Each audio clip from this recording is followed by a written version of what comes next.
Hi hello నమస్తే welcome back to iDream media. ఈరోజు మనతో ఉన్నారు ఎన్ఐఎస్ఎం అండ్ క్యూపీఎఫ్ఏ సర్టిఫైడ్ అయిన సాయిరామ్ గారు. చాలామందికి ఎస్ఐపి ద్వారా సిస్టమేటిక్గా ఇన్వెస్ట్ చేసుకుంటూ ఒక certain amount large amount of corpus build చేసుకోవాలనుకుంటూ ఉంటారు. బట్ ఎస్ఐపికి సంబంధించి ముఖ్యమైన డీటెయిల్ ఈరోజు ఎపిసోడ్లో తెలుసుకుందాం. Hi sir. Hi Virat. Sir, SIP ద్వారా లాస్ట్ టైము మనకి 25,000 కోట్లు వచ్చాయని చెప్పేసి ఒక స్టేట్మెంట్ వచ్చిందనమాట. అంత కొత్త ఇన్వెస్టర్స్ ఎస్ఐపిల్లో ఇన్వెస్ట్ చేస్తూ చాలా మొగ్గు చూపిస్తూ ఉన్నారు. అంటే మనకి ఎస్ఐపి ద్వారా ఒక సేఫ్ అండ్ కన్సిస్టెంట్ ఇన్వెస్ట్మెంట్ అనేది క్రియేట్ అవుతుందని అందరికీ అర్థమైంది. అయితే ఎస్ఐపిలో ఎంతమంది ఇన్వెస్ట్ చేస్తున్నారు కదా, ఈ రిజల్ట్ ఏదైతే వస్తుందో ఎస్ఐపి ద్వారా దాన్ని మ్యాక్సిమైజ్ చేసుకుని మ్యాక్సిమం రిజల్ట్ చూడాలి దాని నుంచి అన్నట్లప్పుడు మనం ఏం చేయాల్సి ఉంటుందంట? సో ఈ రోజుల్లో చాలామంది ఎస్ఐపి ఇన్వెస్ట్ చేస్తున్నారు విరాట్. సో కానీ 10 years బ్యాక్ సిచ్యువేషన్ ఇలా ఉండేది కాదు. సో ఎంసీ ఇప్పుడు క్రికెట్ మ్యాచెస్ జరిగేటప్పుడు టెండూల్కర్, ధోని వీళ్ళతో యాడ్స్ చేయించడం వల్ల చాలా మందికి అవేర్నెస్ వచ్చింది. ఓకే, మ్యూచువల్ ఫండ్స్ అనేది ఒకటి ఉంది, సో అందులో ఇన్వెస్ట్ చేయొచ్చు అని చెప్పేసి. సో చాలామంది ఎస్ఐపిస్ అయితే మొదలుపెట్టారు. సో ఎస్ఐపిస్ మొదలుపెట్టారు కానీ దాని నుంచి మ్యాక్సిమం బెనిఫిట్ అయితే వాళ్ళు తీసుకోలేకపోతున్నారు. జస్ట్ ఎస్ఐపి చేసాము ఇక అంతే, దాన్ని ఇంకా వదిలేస్తున్నారు.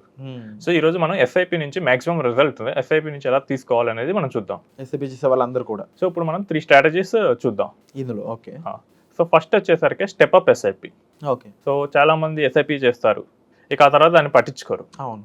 కానీ ఈ టైంలో ఎస్ఐపి చేసినప్పుడు ఒక ఇన్కమ్ ఉంటుంది, తర్వాత మన ఇన్కమ్స్ కూడా మారిపోతూ ఉంటాయి. అవును.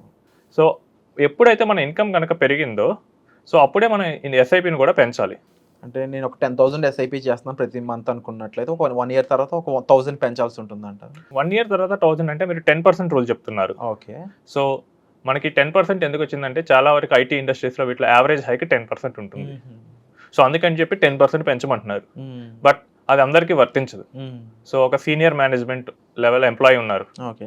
సో వాళ్ళకి ఆల్రెడీ 40-50 lakhs ఉన్నాయనుకోండి ప్యాకేజ్. ఓకే. సో 10% ఏం పెంచరు వాళ్ళకి. సో ఇచ్చేది కూడా ఈ సాఫ్ట్స్లో కానీ ఇంకా లేదా తక్కువ హైకే ఇస్తారు. ఓకే. కాబట్టి మనం ఏం చేయాలంటే మన ఇన్వెస్టబుల్ సర్ప్లస్లో అంటే మన ఇన్కమ్ మైనస్ ఎక్స్పెన్సెస్ పోనీ ఎంత అయితే మిగులుతుందో దానిలో మ్యాక్సిమం రౌట్ చేయడానికి చూడాలి. సో ఇప్పుడు నాకు లాస్ట్ ఇయర్ 10,000 మిగిలింది, నేను 10,000 ఎస్ఐపి పెట్టాను. నాకు శాలరీ కొంచెం పెరగడం వల్ల నాకు ఇయర్ ఒక 13,000 మిగిలింది. అప్పుడు కూడా 1,000 పెడితే మిగతా 2,000 ఎందుకు అందుకు ఖర్చు అయిపోతుంది. సో అలా కాకుండా మనం సర్ప్లస్లో నుంచి ఎంత మ్యాక్సిమం కుదిరితే అంత ఇన్వెస్ట్ చేయడానికి ట్రై చేయాలి. సో ఇప్పుడు ఒక మీరు చెప్పినట్లే 10% ఎగ్జాంపుల్ తీసుకుందాం. సో నార్మల్గా అయితే మనకు మ్యూచువల్ ఫండ్స్ ఇండస్ట్రీలో ఒక ఫేమస్ సేయింగ్ ఉంది.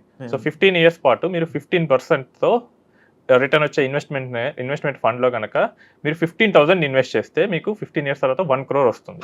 15 years పాటు 15% వచ్చే ఫండ్లో 15,000 ఇన్వెస్ట్ చేయాల్సి ఉంటుంది. అవును. ఎంత వస్తుంది సార్? సో మీకు 1 crore వస్తుంది. ఓకే. అది మీరు చూడొచ్చు స్క్రీన్లో. సో మనకి ఎస్ఐపి క్యాలిక్యులేటర్లో మనకి 15 years పాటు 15,000 మనం ఇన్వెస్ట్ చేసుకుంటే పోతే 1 crore వస్తుంది. సో ఇప్పుడు దాన్ని మనం స్టెప్అప్ చేస్తే ఏమైతే చూద్దాం. సో స్టెప్అప్లో మనం 10% స్టెప్అప్ చేసాం. ఓకే. సో స్టెప్అప్ చేసినప్పుడు మనకి సేమ్ ఎస్ఐపి మనకి 1.66 crores ఇస్తుంది.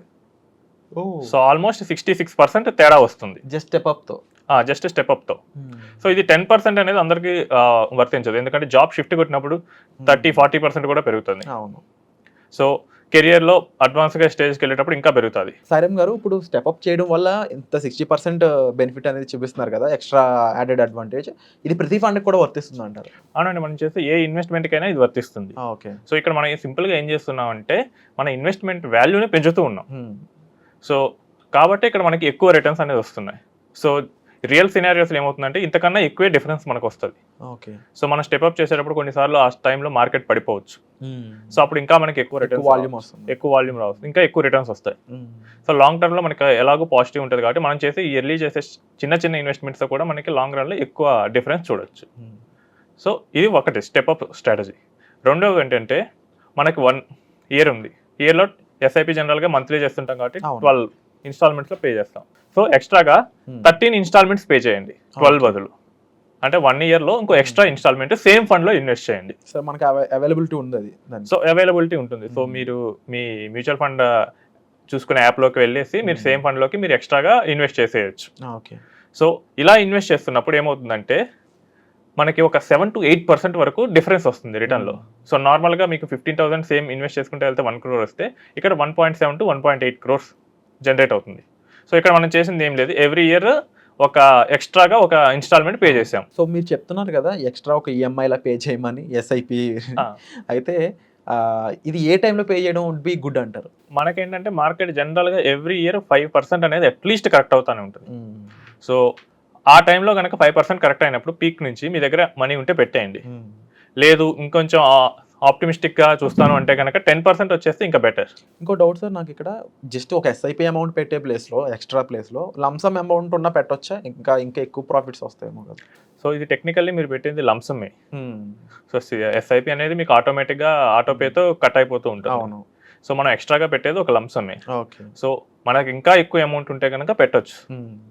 సో మనం సేమ్ ఫండ్లో మనం కంటిన్యూ చేయొచ్చు. SIP plus lump sum. సో ఈ స్ట్రాటజీని ఎస్ఐపి ప్లస్ లంసమ్ స్ట్రాటజీ అని కూడా అంటారు. సో థర్డ్ స్ట్రాటజీ వచ్చేసరికి పైన 2 చెప్పినవి మిక్స్ చేయాలి.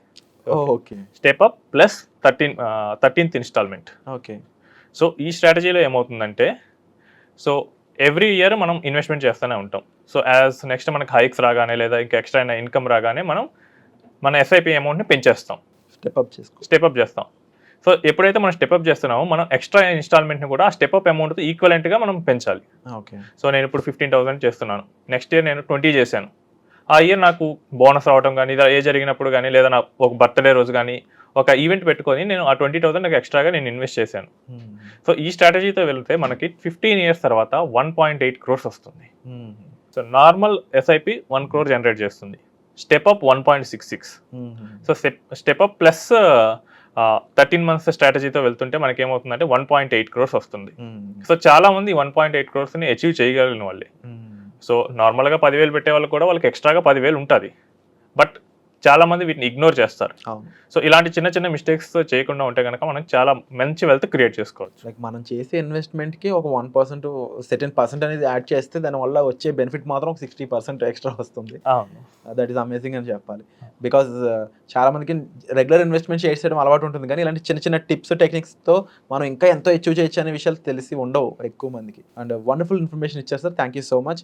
ముఖ్యంగా అండి, మనం తీసుకున్న ఫండ్ ఏదైనా అయ్యి ఉండొచ్చు, బట్ ఆ ఫండ్లో ఒక 60% ఎక్స్ట్రా రిజల్ట్ చూడాలి అనుకున్నప్పుడు ఇలాంటి ప్రొసీజర్ మీరు ఫాలో అవ్వడం వుడ్ బి గుడ్ అని చెప్పేసి మనకి సార్ చెప్తా ఉన్నారు. అయితే మీరు ఎలాంటి ఫండ్ చూస్ చేసుకోవాలి అనే దానిపై కూడా ఒక క్లారిటీ తెచ్చుకోవాల్సిన అవసరం ఎంతైనా ఉంటుంది. అండ్ మీ ఫైనాన్షియల్ క్యాపబిలిటీస్ ఏ విధంగా ఉన్నాయి, దానికి సంబంధించి మీరు ఇన్వెస్ట్మెంట్స్ ఏంటి, మీ టాక్సేషన్ ఏంటి, ప్రతి విషయాలు మీకు పూర్తి తరహాలో మీకు సజెషన్ కావాలి, మీకు గైడెన్స్ కావాలి అనుకున్నట్లయితే డిస్ప్లే అవుతున్న నెంబర్స్ కాల్ చేయడం ద్వారా మీరు సాయిరామ్ గారితో పర్సనల్ అపాయింట్మెంట్ అనేవి బుక్ చేసుకోవచ్చండి. అండ్ కంప్లీట్గా మీ పర్సనల్ ఫినాన్స్ని గైడ్ చేసుకోవడంతో పాటుగా మీ ఇన్వెస్ట్మెంట్ని ఒక లైన్అప్ చేసుకోవడం, ఇలాంటివన్నింటిలో మీకు హెల్ప్ అనేది దొరుకుతుంది. Thank you so much sir. Thank you. Right.